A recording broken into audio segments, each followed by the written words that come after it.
आपण पाहत आहात लोकसमीक्षा न्यूज नेटवर्क आणि या आहेत आजच्या सुपरफास्ट न्यूज।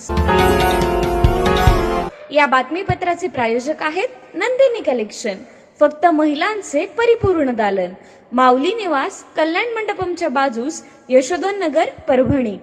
नमस्कार, मी प्रभू दिपके लोकसमीक्षा न्यूज नेटवर्क मध्ये आपलं स्वागत करतो। आपण पाहत आहात परभणीचं एकमेव बातमीपत्र लोकसमीक्षा सुपरफास्ट। रेड ऍपल ग्रामीण भागातील अंगणवाडीमध्ये लेक लाडकी आणि पोषण टँकरमध्ये उत्कृष्ट कामगिरी बजावल्याबद्दल जिल्ह्यातील आदर्श अंगणवाडी सेविका, मदतनीस, पर्यवेक्षिका आणि बाल प्रकल्प विकास अधिकारी यांना जिल्हा परिषदेच्या मुख्य कार्यकारी अधिकारी नतिशा माथुर यांच्या हस्ते पुरस्काराचं वितरण करण्यात आलं। लक्ष्मीनारायण मंगल कार्यालयात जिल्हास्तरीय पुरस्कार वितरण सोहळा आज संपन्न झाला। यावेळी आयोजक महिला व बाल विकास विभागाच्या उपमुख्य कार्यकारी अधिकारी रेखा काळम, जिल्हा महिला व बाल कल्याण अधिकारी कैलास तिडके, जलजीवन मिशनचे प्रकल्प संचालक शिवराज केंद्रे, अंगणवाडी महासंघाचे जिल्हाध्यक्ष बाबाराव आवरगण, आयटकचे मुगाजी बुरुड व सर्व तालुक्याचे बाल प्रकल्प विकास अधिकारी, पर्यवेक्षिका, अंगणवाडी सेविका, मदतनीस यांच्यासह मोठ्या संख्येनं नागरिकांची उपस्थिती होती।